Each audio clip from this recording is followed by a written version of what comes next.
When it comes down to digital assets, that's kind of has been the big hurdle, right? Kind of overcome, and now we are in a completely different space with the US that's been driving adoption and support for the industry. We have got lots of company here and institutions that are embracing Bitcoin, but also people, I think it's from today, they actually retail investor can, through their broker, buy crypto assets, which is, is a game changer. I've said the same thing for many years, striking and finding the right balance between supporting an innovative new industry as it grows and balancing that with secure regulated infrastructure and environments is the never-ending sort of perennial problem. If you balance too far in the level of the support for innovation, you create some consumer risks and all sorts of other potential problems.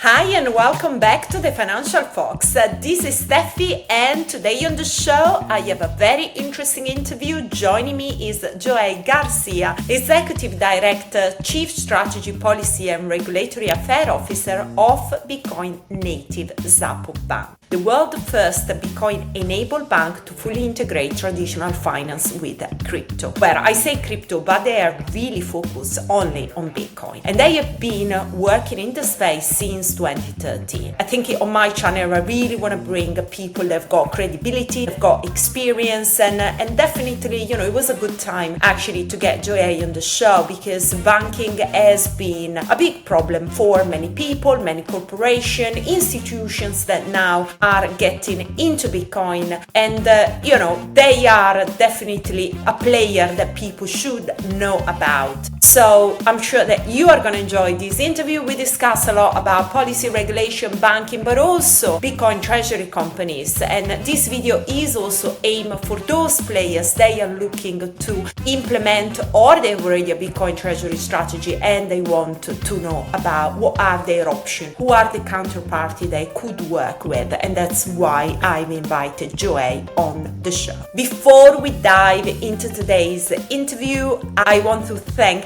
Hive Digital Technologies for supporting the Financial Fox show. And then, very important, I'm gonna ask you, if you are watching our interviews, to take some time to subscribe to our YouTube channel, if that is the place where you watch the interviews, or other social media. On X, we repost all the videos. We have got all the links in the description. And remember that your support is crucial for us to grow the channel so we can educate more people about Bitcoin. Now, please remember that all the content on the show is for informational purposes only and not intended as financial advice. Any opinions expressed by me or my guests are ours alone, and you should not act solely on the back of them. As always, that's super important. Do your own research, level up your skills, and be accountable for your own decisions. With that being said, let's get to the interview. Hi, Joey. How are you? Very good, Steffi. Good to be here.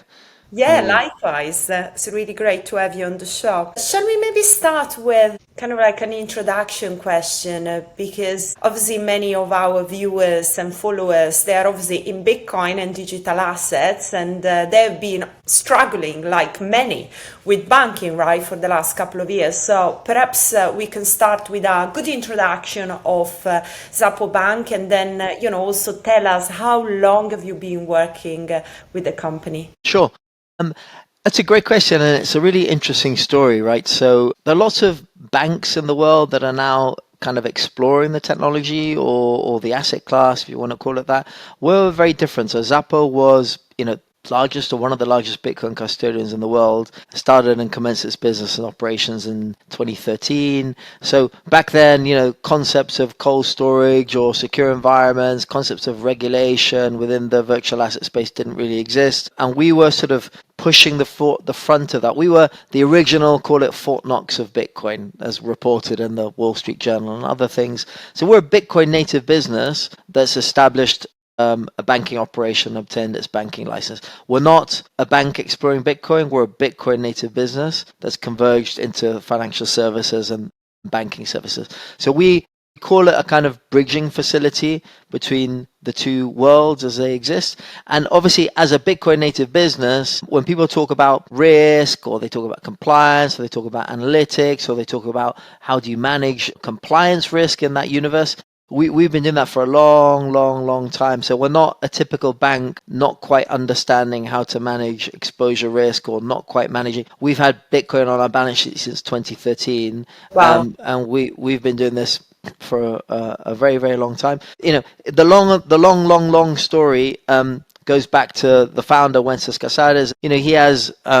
He was focused back then a lot on the concept of, the issues around financial stability in his home territory in Argentina, etc., and the concept of BTC as a unit of value that was operated outside of that kind of, let's call it, centralized control. And that really was the driver for creating a secure environment for people to gain access to that asset class.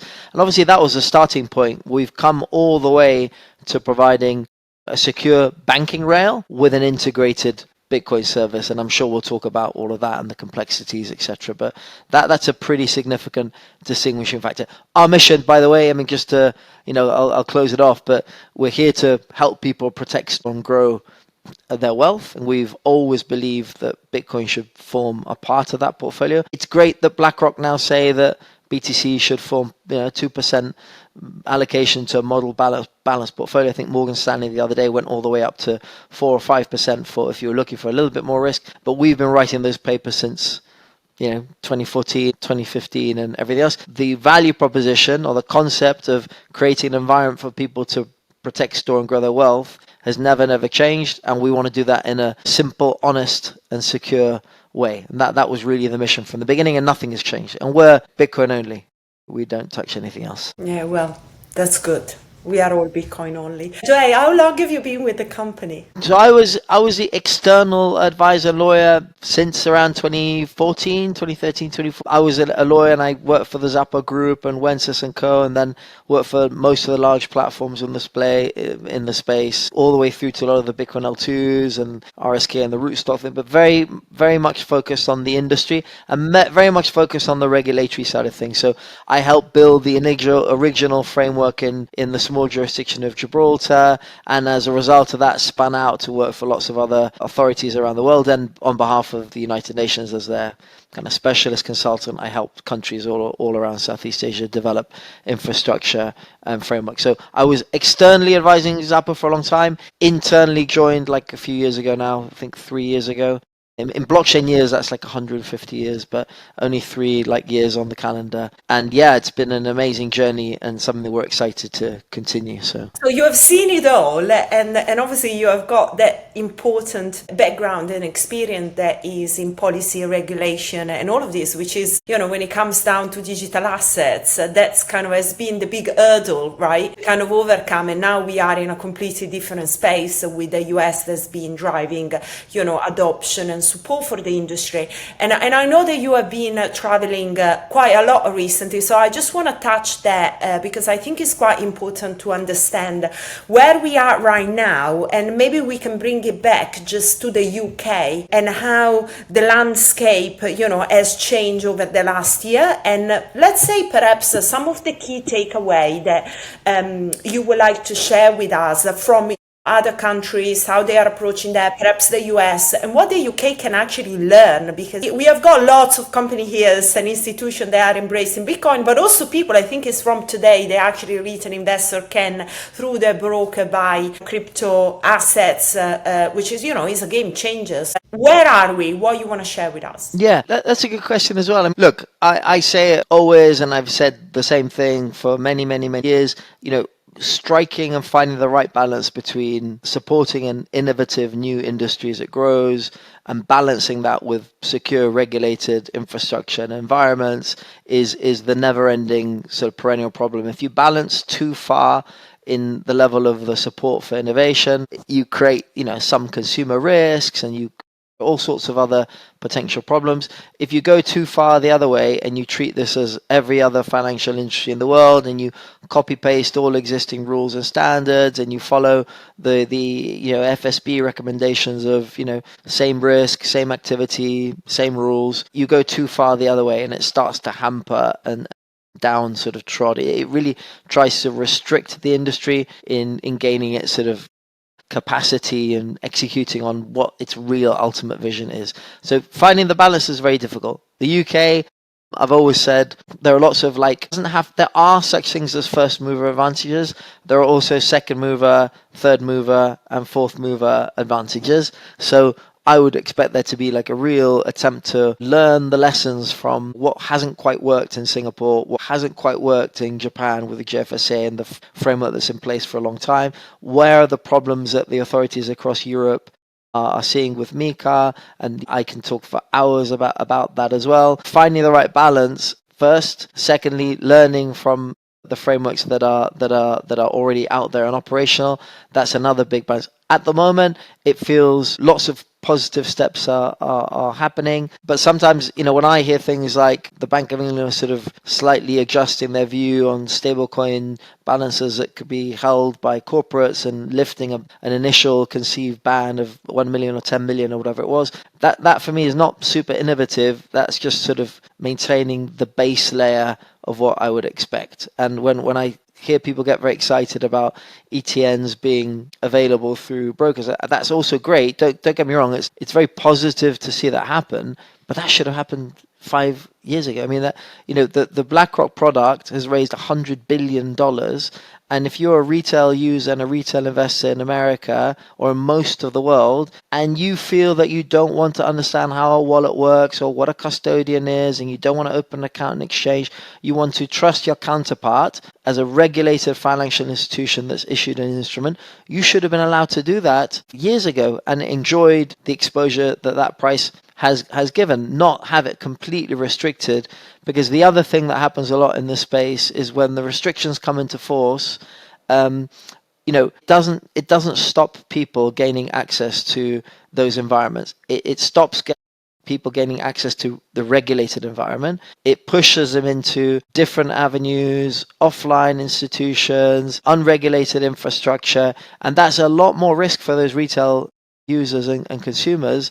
So there has to be a kind of more proactive and open, look, this is happening and we want to create the secure environment for it to happen, not let's not allow this to happen. So that doesn't really work. Before we get into the interview, I'd like to mention and also thank Hive Digital Technologies for supporting the Financial Fox show. Hive is a Nasdaq-listed Bitcoin miner that has been the best performer in the space. They are mining 9 BTC a day as it stands today, and they are increasing that with a goal to reach 25 exahash by Thanksgiving Day. Why that is important? It refers to their efficiency, it refers to their operation growth, and it refers on the amazing success that have been doing this year. They've got data center in Canada, Sweden, and Paraguay. Paraguay is the main focus right now as they are building a really big project over there. They are powered entirely by green energy, and that's also very important, especially when it comes down to AI. So Hive was the first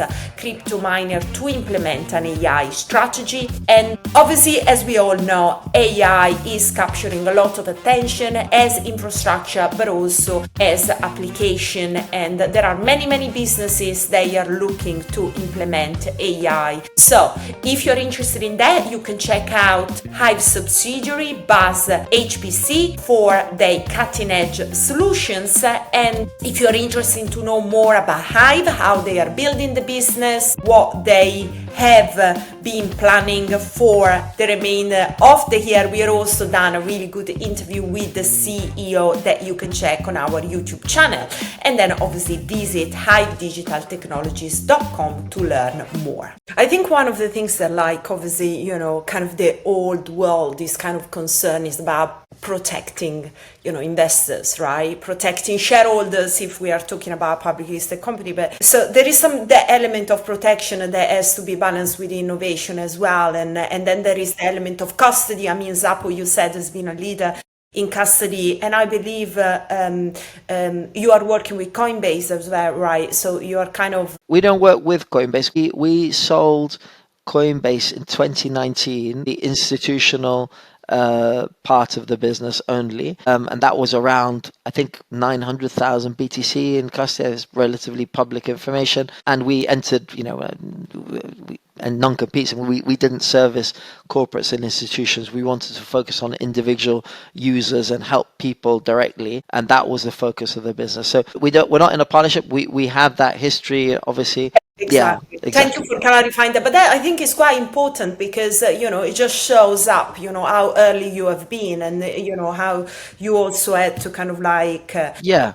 work with what now are the leaders as well in the Yeah, space. and it's an important point, Steffi, because we've been talking about, just because you mentioned Coinbase, and I'm thinking US, and I know it's great positive news around the integration for the ETN products. ETNs are debt instruments. That's a whole other conversation. But what people need to put into context maybe is that I think like the Vanguard group of looking at ETF access for brokerage. Morgan Stanley offering crypto trading through E-Trade, and they're calling it like the tip of the iceberg.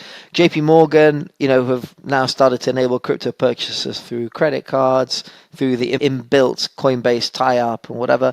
BlackRock are looking at let's call it the Bitcoin Premium Income ETF, so actually yielding instruments within regulated products. Citi are also looking at stablecoin payments integration. I think Charles Schwab are doing some interesting stuff as well, spot trading for BTC and Ethereum, Ether. And I think Visa are talking about, with Stripe, some sort of Bitcoin credit card rewards for checkouts, so to use it. Now, the only reason I'm saying that is that that's advancement. Like, that's the more developing, fast moving. Those are the guys in the US that are pushing stuff a little bit more aggressively, and those are the guys that are really front end. So again, don't get me wrong, I think it's great in the UK that some things have happened, but I don't think anyone should be sort of sitting down calling that a giant victory. It's sort of still catch up territory to what's happening. Yeah. 300%. But let's go back to the point about custody, because I think it's quite important to kind of understand, for example, how Xapo is custody those assets, right? So if I'm an individual high net worth investor, I've got lots of Bitcoin, why I should choose to custody with you rather than somebody else. And also, we obviously there are now a lot of institutions, they are getting into the space. Banking is going to be something they need to look, right? So Yeah. tell us about how do you solve that? The Yeah. custody, how do you deal with that? And then we can talk a little bit more about, the yield, which is also quite interesting as well. Yeah, 100%. And that's, this is so interesting.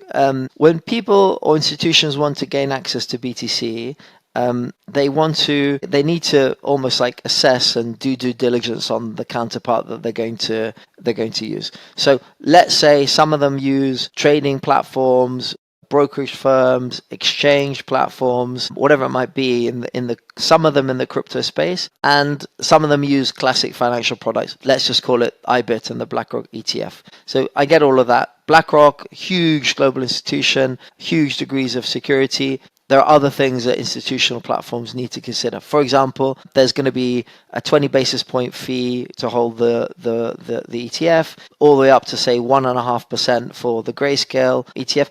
That might sound nominal, but if you run 20 basis points or 1.5% across the cost of a $1 million investment in BTC over the last 5 years, it becomes quite significant. So if you're charging a basis point fee on the price of BTC and you do that over the last 5 years, it's pretty significant. So not everyone does enough due diligence on the pricing systems that apply to the product. So then leave the BlackRocks aside and now think about classic VASPs or virtual asset service providers that are regulated. Now, if you open a bank account in Singapore, Sydney, London, New York, the Philippines and Japan, all of the laws and regulations are slightly different. So, but as a principle, they're very matched. There's a degree of security that bank will offer as a counterpart. When you do it with a crypto platform, that doesn't exist.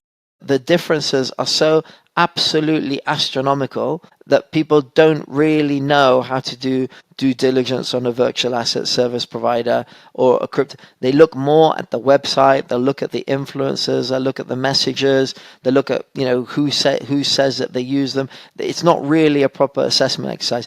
The problem with that is that if you look at some of the exchange platforms that really aren't properly regulated, or some of them, I don't know, you can use FTX as an example, but there are thousands of platforms that have had issues, and there are also public records of all of that stuff. The problem is that a lot of them don't know how to custody and secure and actually enforce the segregation of a customer's assets off balance sheet, insolvency remote. They don't even have proper governance structures that sit around the management of the business. So the analogy I always use is, if you put your family on a plane to fly from London to New York, you wouldn't do that if none of the pilots were actually licensed to fly a plane. So why would you put millions of dollars worth of assets within a business that the governance structure doesn't know how to manage risk properly, doesn't know how to manage a risk? They just don't have the relevant experience. So that's where it starts to become a little bit more serious. We have, if you put that in the Xapo context, all of our custom assets are,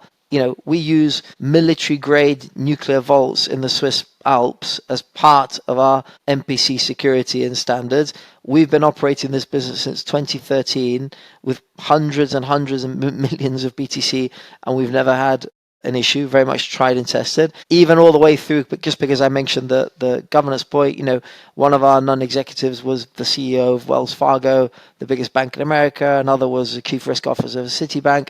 It's heavyweight.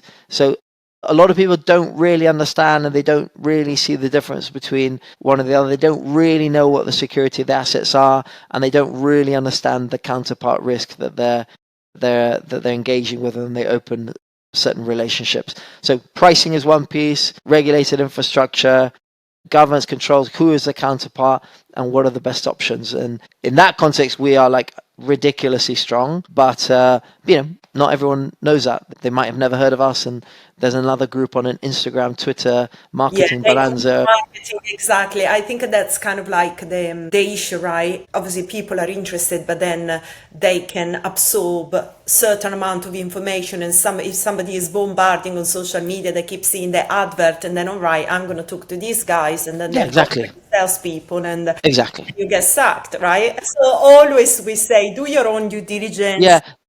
The other things, the last thing I want to make, I forgot to point it out, but also on the pricing, not just on like the management of the account, but sometimes there are platforms that when you buy and sell a virtual asset, where does that platform make money?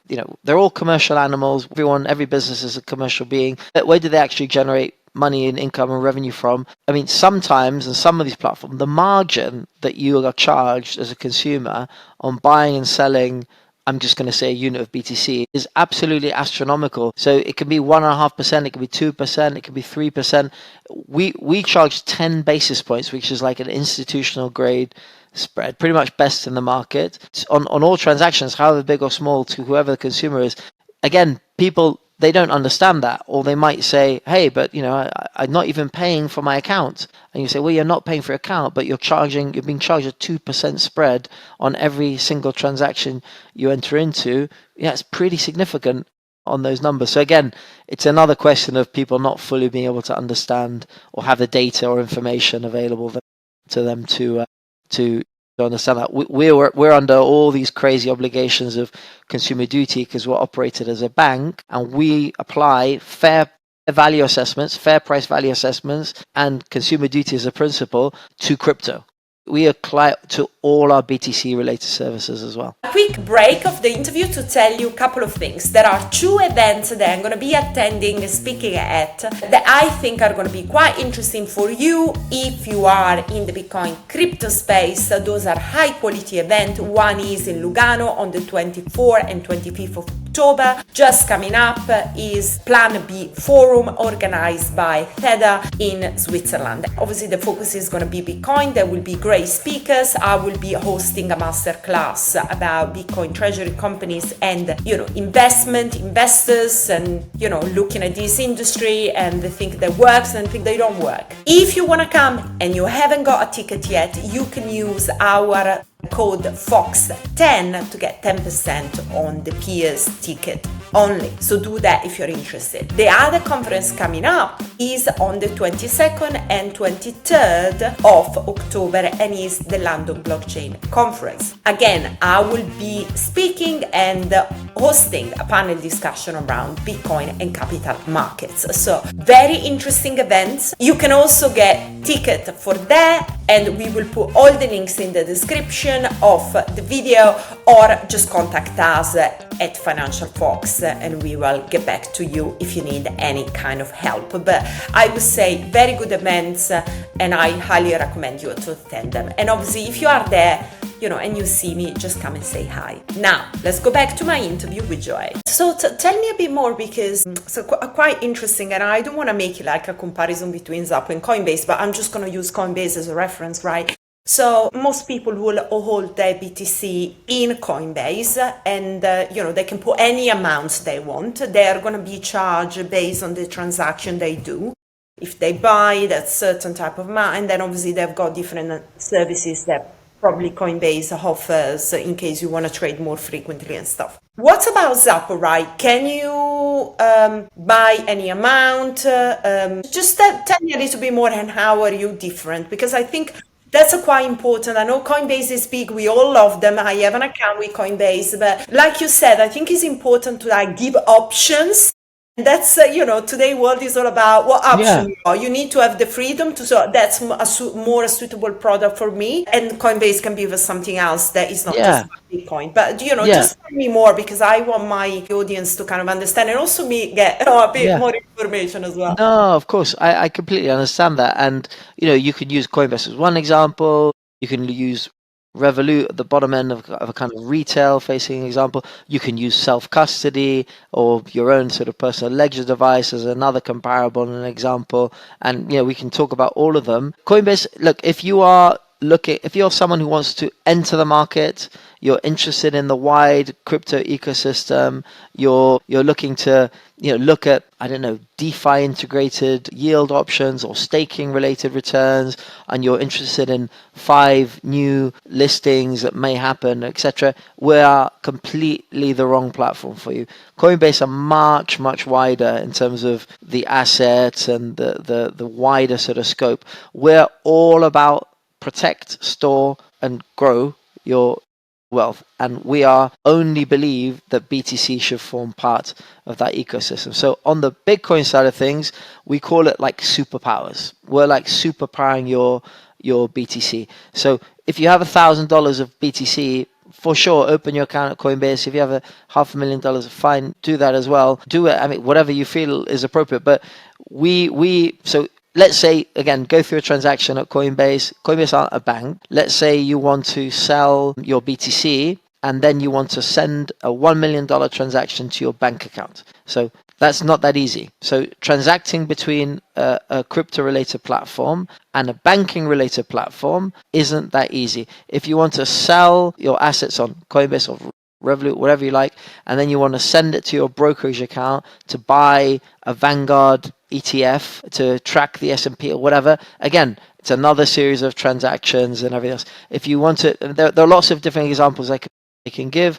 We are like one ecosystem. The bank is the BTC provider. So it's when you sell the BTC at the best rate in the market, it's money on your bank account. If you want to send a stablecoin based transaction from your bank account with all of the security of a narrow bank, and I'll talk about that as well, then we are the only option in the world. We'll give you access to your US dollar bank account in a way that lets you send a transaction not just over Swift, not just over SEPA, not just over FPS for sterling, but we've integrated blockchain-based payment rails. If you have US dollars on your account at an e-money institution like Revolut operate, I think, in the UK, you can't earn any interest. Same on Coinbase or anywhere else.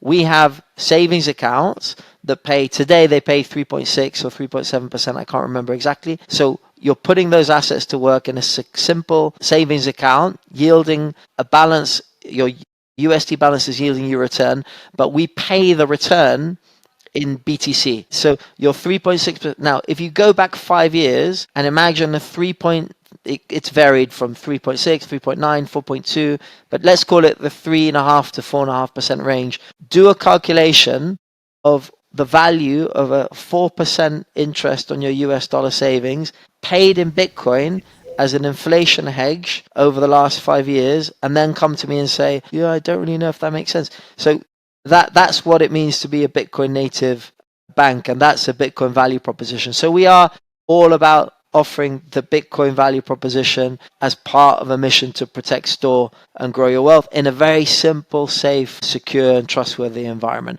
That's all we want to do. We don't want to compete with derivative platforms with thousands of coins. We're not an exchange. We don't do any of that stuff. It's very, very simple and narrow. For Bitcoiners and the For Bitcoiners that take Bitcoiners, Bitcoin absolutely. seriously. Yeah, and even when you sell BTC or you hold US dollars and it's BTC interest bearing, again, people go, oh, but you can never trust banks, and fractional reserve banking is very, very dangerous. So we have no debt, we offer no credit, we offer none of those facilities. So if you look at the CT, the tier one capital ratio of a standard bank under all the international rules, that needs to operate at around 12%, 10 to 14%.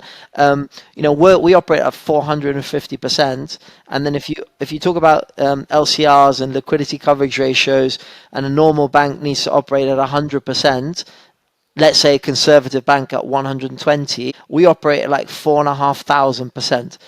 It doesn't really get more secure. We're not using customers' assets to deploy or lend or anything like that. It's really, really narrow, safe, and secure. I really want to touch on that point because obviously banks, they rely on credit creation to kind of like make money. So how do you remain profitable, right? Yeah. So obviously we have our models. I mean, I don't want to go into loads of stuff on interest deployments on high quality liquid assets and treasury instruments, etc. There are always going to be margins, and we offer other facilities. So we have trading as a facility. We're Drive Wealth integrated for stock selection, ETF selections. Those are all small pieces. We don't charge any FX costs on your buying and selling, using your card to travel around the world. We don't have any spreads on any of that.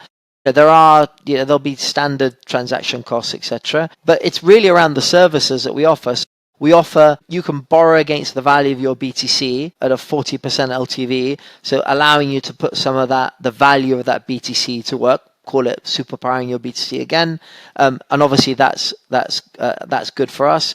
Same in respect to the deployment of your Bitcoin. So we've created a system. We created our own fund. It currently operates with around 4,000 BTC. That's an option. That's a fund that we've created after testing the strategy and running the strategy with our own assets, our own risk for like 5 years or something.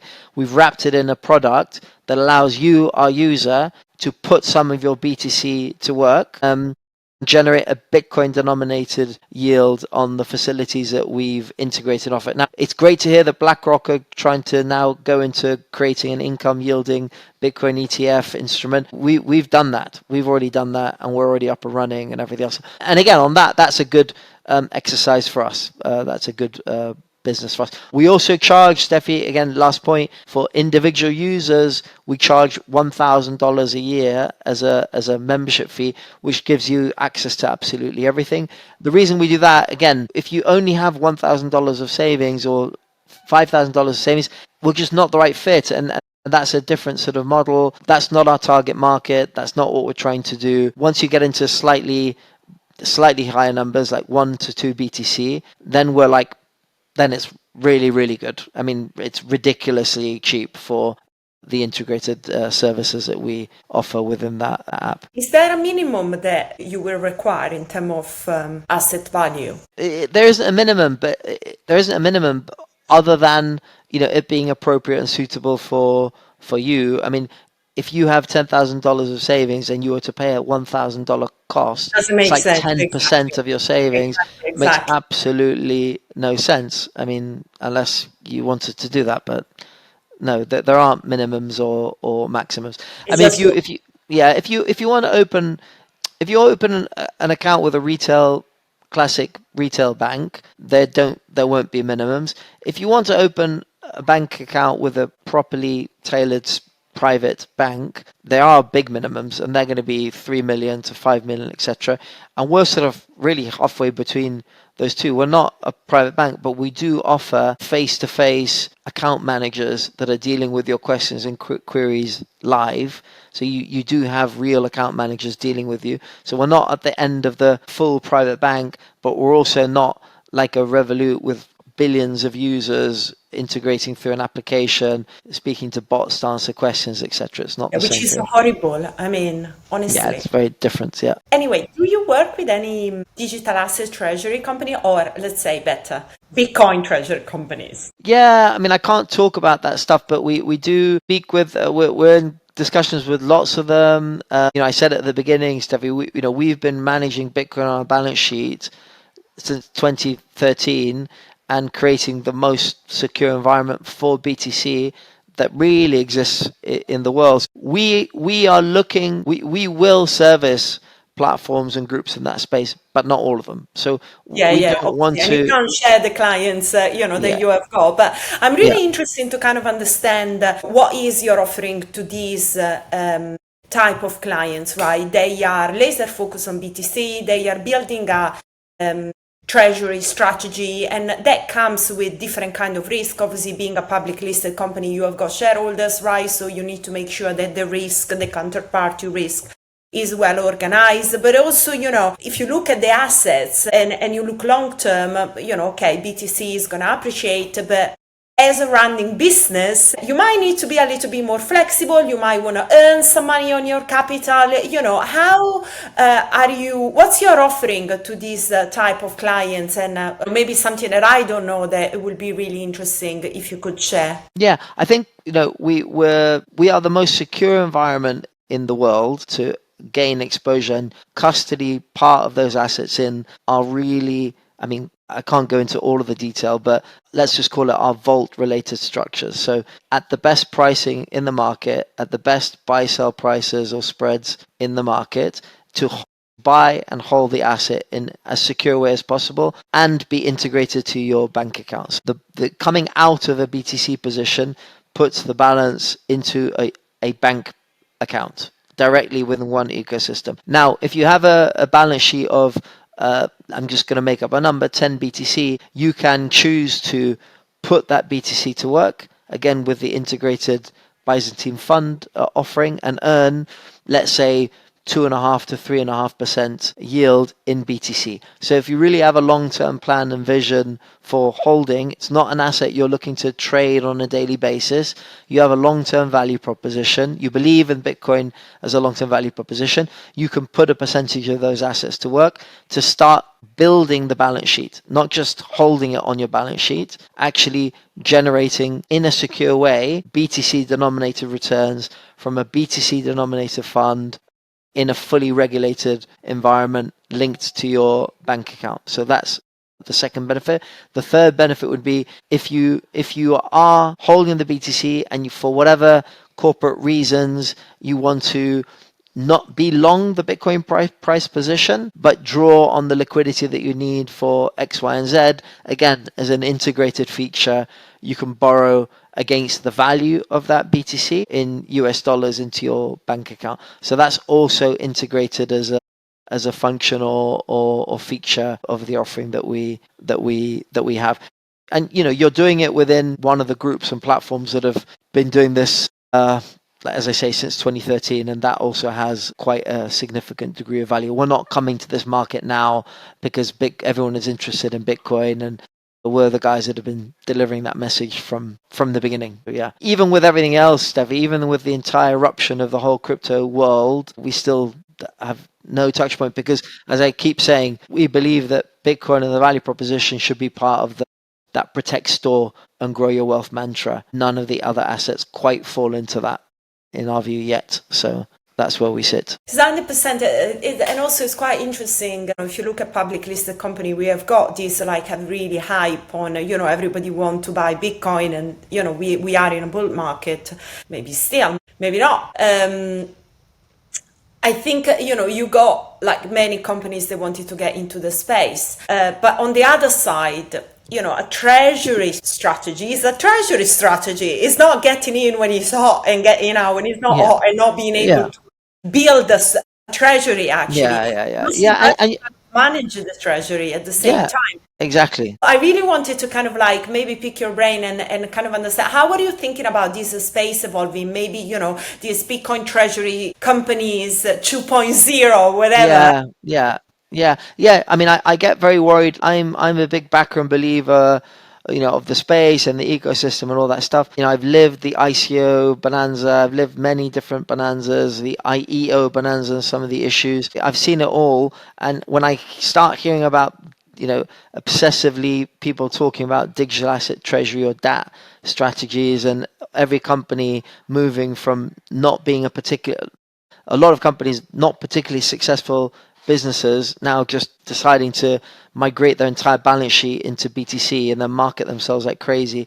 Unfortunately, that's an accident waiting to happen. I think that 2.0 will be people that actually understand how to manage volatility risk within like the parameters that they're given, or the board give them, or the company gives them, that their shareholders have an interest in. How do you, if you're a listed company, how do you add that to the function and features that you're offering when you have a BTC treasury deployment? It isn't as simple. It doesn't sometimes need to be as simple as just buy hold. And also, a lot of them, or some groups, have even looked at internal, self-custody arrangements or multi-sig structures and everything, which I find pretty unbelievable. And maybe on the initiative, maybe because they're going to avoid custody fees. I don't know. But so like you keep one wallet, I keep another. And then, within I could give you so many detailed breakdowns of the issues that can happen around that, but it's a different. There are so many different approaches to this. Some companies take the view that they're long the Bitcoin price because long term, if their balance sheet is BTC, regardless of what the value is in US dollars, it doesn't matter because they're long the Bitcoin price and the exposure to that price. But shareholders don't think like that, and a lot of people aren't thinking like that at all. So there's a bit of a disconnect between how some companies are managing the balance sheet and what their shareholders actually expect. When we talk about self-custody and all that, some of them are even like the older school sort of romantics, or they talk about almost like quasi philosophical conflicts between self-custody and institutional custody, or whatever, if you want to call it that. But for me, it's not quite the same. It's not like a binary choice. It's like a different kind of sovereignty. So, I do think that there's another degree of sovereignty that comes with, legal protection, insurance, professional grade security. The concept of like being your own bank and everything else is, can be quite powerful, but it also can carry a lot of personal risk. So we're more around the companies or the individuals or people that value the properties of BTC, but also want the peace of mind of a properly regulated institution that is an expert in the Bitcoin space, with a kind of that delegated responsibility within a proper framework. That's where I think that we want to sit. And with the corporates, by the way, the other thing that last point is quite important. We're not believers in offering custody as a service. So we don't really believe that you should be charging like a basis point management fee on assets under custody, AUC or AUM, or however you want to define it.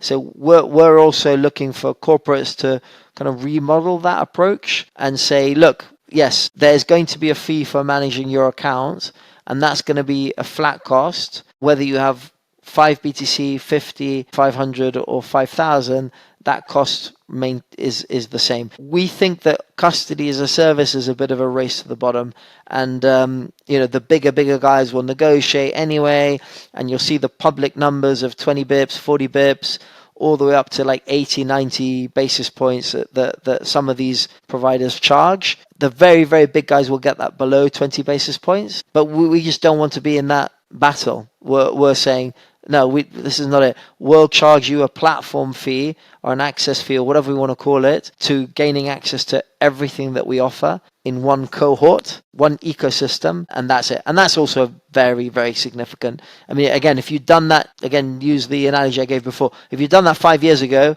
if you've done that 10 years ago, and you were charging 40 bips versus a flat fee on the price of BTC, just imagine the cost or the savings that you could have had. So yeah, again, we think that's pretty attractive. Yeah, no, definitely, 100%.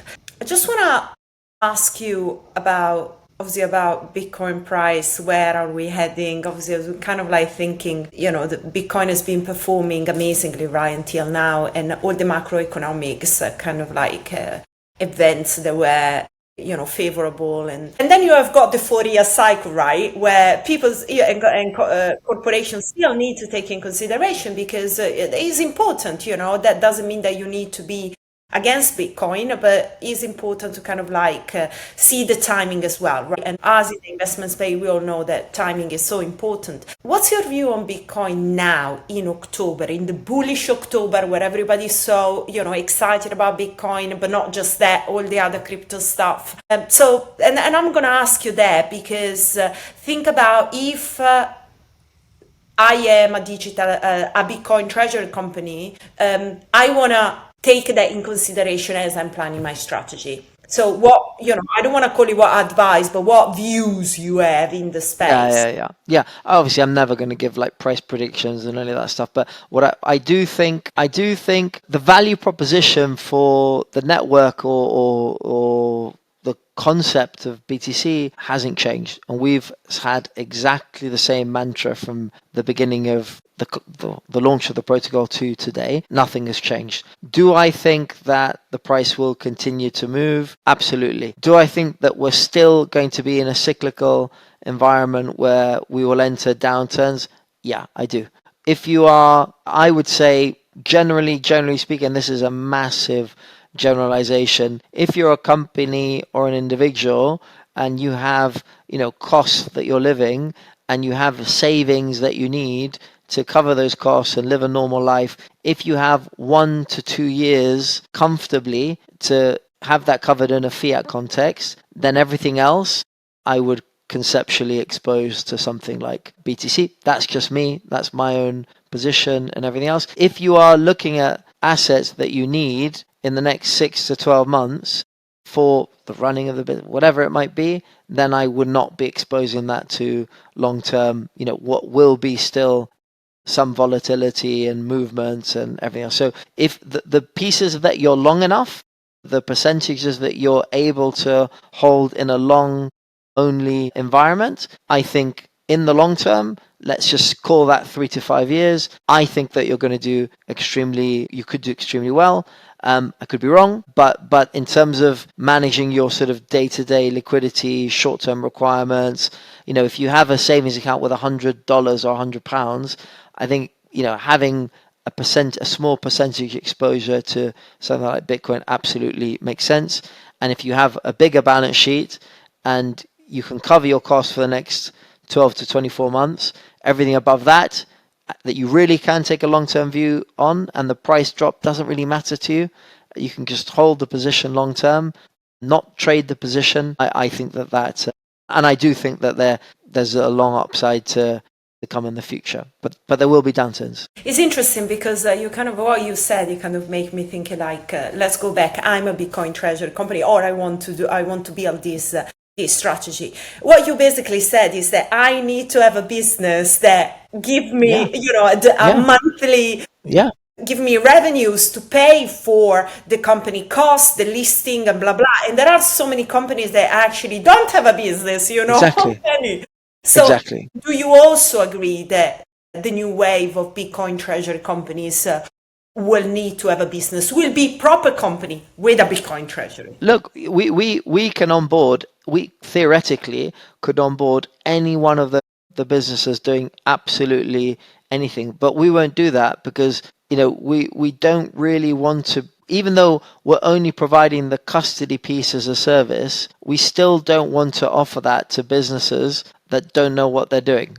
And if that business is massively unsuccessful or gets into a spiral of issues in a year's time, we don't have risk because we're just providing the cost. But we have risk by association. Why are you onboarding and servicing that group and allowing them to do this kind of thing in this kind of way? And it was retail. It's not worth it. So that's why I say, Bitcoin treasury, do I agree with it? Of course I do. And we've done it from the beginning. You don't have to operate in the leveraged space and take gigantic risk. I do believe that it makes sense, especially for large companies that have efficient treasury management systems and want to gain exposure to this as a new asset class. I mean, of course it makes sense. Does it make sense for an unsuccessful, non-operating business to suddenly move its entire balance sheet into the Bitcoin network to basically price spike their share to try and do?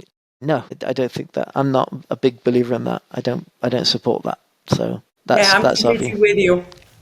Yeah. Joy, thank you so much for coming on the show and sharing, what you're doing as Sapo and also, some of your thoughts on the industry as well. Thank you. No, thank you. Great to be here. Thanks, Stephanie.